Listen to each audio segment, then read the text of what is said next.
உலக மக்கள் எல்லோருக்கும் வணக்கம். மந்த்ரா டிவி வாயிலாக நான் உங்கள் ஜி கோபால் பேசுகிறேன். இன்னைக்கு நாம எதை பத்தி பேசுறோம் அப்படின்னா கடக ராசியை பத்தி பேசுறோம். இந்த கடக ராசிக்காரங்களுக்கு அவங்களுடைய குணாதிசயங்கள், அது போக எந்த ராசி அவங்களுக்கு ஆகாது. அதாவது குதிரை வண்டி இழுத்து கொள்ளுதுங்குதுன்னா பார்க்கிற கழுதைக்கு வயிறு நொந்த மாதிரி. அப்போ உங்களுக்கு 4 பேர் நல்லது செய்யறவங்க இருந்தாங்கன்னா 40 பேர் கெடுதல் செய்வதற்கு மறைமுகமாக இருக்கிறார்கள் என்பதுதான் சூட்சமம். இப்போ கடக ராசியினுடைய அதிபதி யாருன்னா சந்திர பகவான். அப்போ இந்த சந்திர பகவான் ஆகப்பட்டது கடக ராசிக்கு மட்டும்தான் ஆட்சியா இருக்கிறாங்க. அப்படி இந்த கடக ராசியில ஆட்சியாக இருக்கக்கூடிய சந்திர பகவானுக்கு ஆகப்பட்டது விவசாயம் பண்ணுவதில், விவசாயம் சார்ந்த படிப்பு படிப்பதில், விவசாயத்து மேல நல்ல ஒரு ஆர்வமும் ஒரு பற்றுதலும் இந்த கடக ராசிக்காரங்களுக்கு இருக்கும். அது போக நிறைய பேர் பார்க்க போனா இதுல படிச்சவங்க டாக்டர் இருக்கிறாங்க, நல்ல பொசிஷன்ல இருக்கிறாங்க, அவங்க வெளிநாட்டிலையும் இருக்கிறாங்க. இது மாதிரி அவங்க கஷ்டப்பட்டு படிச்சு அதற்கான பட்டத்தையும் பெற்று இன்னைக்கு வெளிநாடு ஒரு நல்ல வாழ்க்கை வாழ்ந்துட்டு இருக்கிறாங்க. இது போக பாத்தீங்கன்னா இவங்களுக்கு 2ஆம் அதிபதி சூரிய பகவானாக வர்றதுனால ஒரு சிலருக்கு ஆகப்பட்டது அந்த படிப்புல தடங்கல்கள் வரும், படிக்க முடியாத சூழ்நிலை உருவாகும். இன்னும் ஒரு சிலர் ஆகப்பட்டு தன் வீட்டை விட்டு வெளியில போய் தங்கி படிக்கக்கூடிய அளவுக்கு வாய்ப்புகள் உருவாகும். ஒரு சிலர் ஆகப்பட்டது அந்த தகப்பனுடைய அனுகிரகம் சரியா கிடைக்காது. அம்மா தான் அவங்கள பார்க்க போனா அதிகமா வளர்த்தி இருப்பாங்க, அம்மா தான் அவங்களை கேர் பண்ணியிருப்பாங்க. இது மாதிரி இருக்கும்.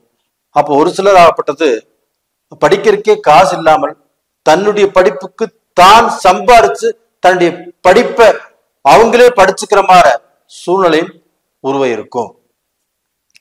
இந்த மாதிரி சூழ்நிலை தான் கடகராசிக்காரங்க படிச்சிருப்பாங்க.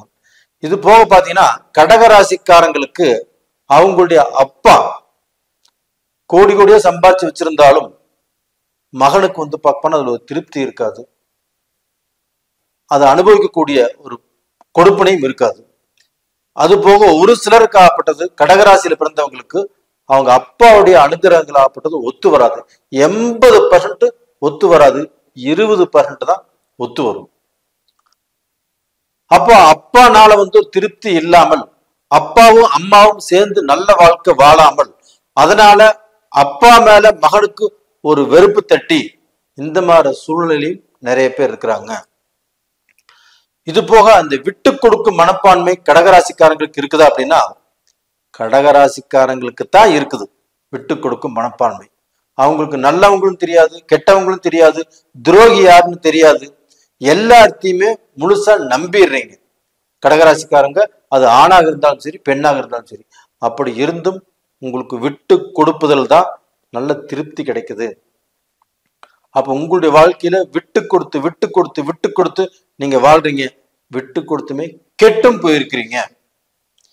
நீங்க விட்டு கொடுப்பது பெருசு இல்ல, யாருக்கு நம்ம விட்டு கொடுக்கிறோம், எதற்காக விட்டு கொடுக்கிறோம், இவங்களுக்கு விட்டு கொடுப்பது சரியா தவறா அப்படிங்கிறத கொஞ்சம் யோசனை பண்ணி செஞ்சா நல்லா இருக்கும். இது போக பாத்தீங்கன்னா உங்களுக்கு சொந்த பந்தங்களால திருப்தியே இல்லை. உங்களுக்கு தாய் வழி சொந்தமாகட்டும், தகப்பன் வழி சொந்தமாகட்டும், இந்த சொந்த பந்தங்களாகப்பட்டது உங்களுக்கு ஏதாவது ரூபத்துல துரோகம் பண்ணக்கூடிய அளவுக்கு, உங்களுடைய வளர்ச்சியை பார்த்து அவங்க பொறாமப்படக்கூடிய அளவுக்கு, உங்களுடைய முன்னேற்றத்தை பார்த்து பொறாமப்படக்கூடிய அளவுக்கு, நீங்க உங்க சொந்த பந்தத்தை நம்பி ஒரு காரியம் செஞ்சாலும் அது ஏமாற்றத்தில் தான் முடியுது. அதனால சொந்த பந்தங்கள் கிட்ட நீங்கள் ஜாக்கிரதையாக இருப்பது நல்லது நல்லது. இது போக பார்த்தீங்கன்னா உங்களுக்கு எந்த ராசிகள் உங்களுக்கு ஆகாது அப்படிங்கிறத நீங்க நல்லா தெரிஞ்சுக்கணும். இப்ப நம்ம 12 ராசிகள் இருக்குது, அதுல முக்கியமாக சில ராசிகள் உங்களுக்கு ஆகாது. அப்ப அந்த ராசிகளை நம்ம தெரிஞ்சுக்கிட்டா தான் நம்மளுடைய வாழ்க்கையில நம்மளுடைய நடைமுறை கண்டிப்பா நல்லா இருக்கும். அது என்ன பண்ணிரும், நடந்துட்டு போகுது இப்படின்னு நினைச்சா கண்டிப்பாக நீங்க இருக்கிற இடம் தெரியாம காணாம போயிருவீங்க. அப்ப உங்களுக்கு வந்து ஆகாத ராசி எது அப்படின்னா தனுசு ராசி. உங்களுடைய ராசியிலிருந்து எண்ணி வர 6வது இடம் தனுசு. அப்ப இந்த தனுசு ராசியினால, இந்த தனுசு ராசிக்காரங்கள்னால கடக ராசிக்காரங்கள் பெரிதும் பாதிக்கப்பட்டே தீருவார்கள். இப்ப தனுசு ராசியில ஒரு பொண்ணு இருக்கிறாங்க, கடக ராசியில ஒரு பையன் இருக்கிறாங்க. இப்ப இவங்க 2 மேட்சிங் பண்ணலாமா? இல்ல தனுசு ராசியில பையன் இருக்கிறாங்க, கடகராசியில பொண்ணு இருக்கிறாங்க, இவங்க 2 மேட்சிங் பண்ணலாமான்னா தயவு செய்து வேண்டாம். இப்ப கடகராசியில் இருக்கிறவங்க தனுசு ராசியில் இருக்கிறவங்களை கல்யாணம் பண்ணினாலும் கல்யாணம் பண்ணியுமே ஒரு திருப்தியான, ஒரு சந்தோஷமான, ஒரு மன நிறைவான ஒரு வாழ்க்கை வாழ முடியாது. கல்யாணம் என்பது என்ன? 1000 காலத்து பயிர். அப்ப அந்த வாழ்க்கை அப்படிங்கிறது திருப்தியாக அமைந்தால் மட்டும்தான் மற்ற விஷயங்கள்.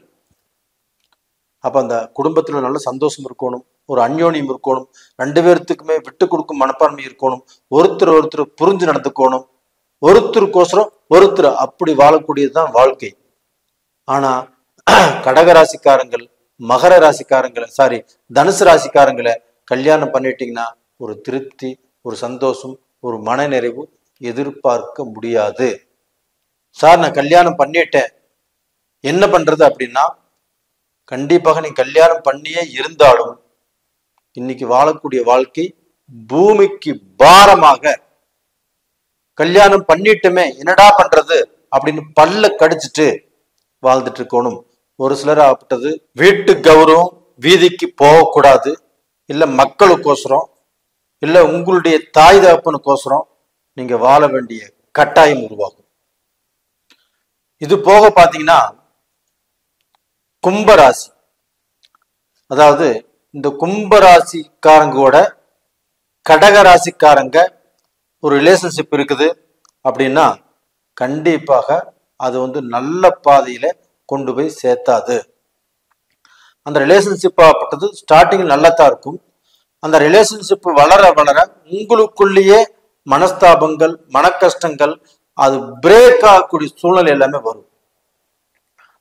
இது போக பாத்தீங்கன்னா கும்ப ராசிக்காரங்கோட நீங்க ஒரு திருமணம் செய்யறீங்க, ஒரு பொண்ணு பாக்குறீங்க, கல்யாணம் பண்ணிட்டீங்க, அப்படி இருந்தாலுமே உங்க வாழ்க்கையில பிணிப்பிடை, நோய் நொடி,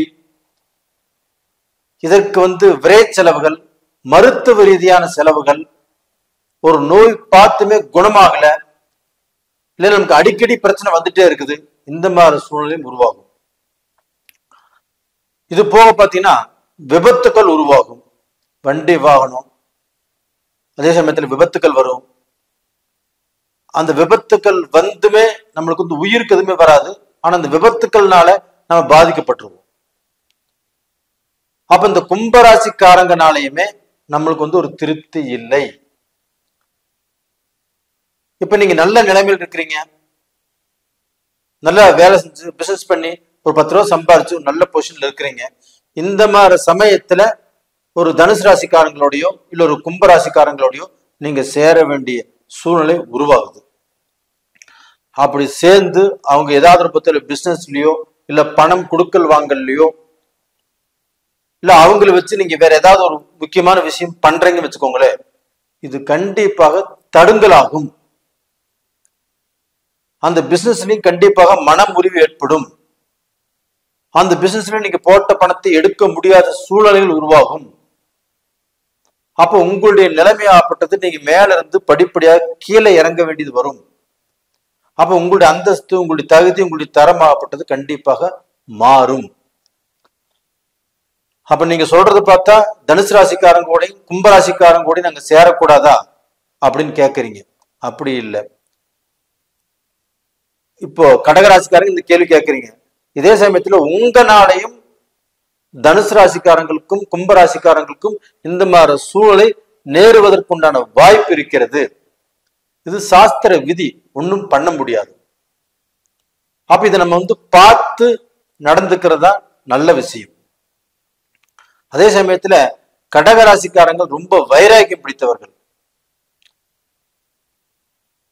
அவங்க ஒரு விஷயம் வேணும்னா வேணும், வேண்டான்னு வேணும், இப்படிங்கிற விஷயத்துல ஸ்ட்ராங்கா இருப்பாங்க.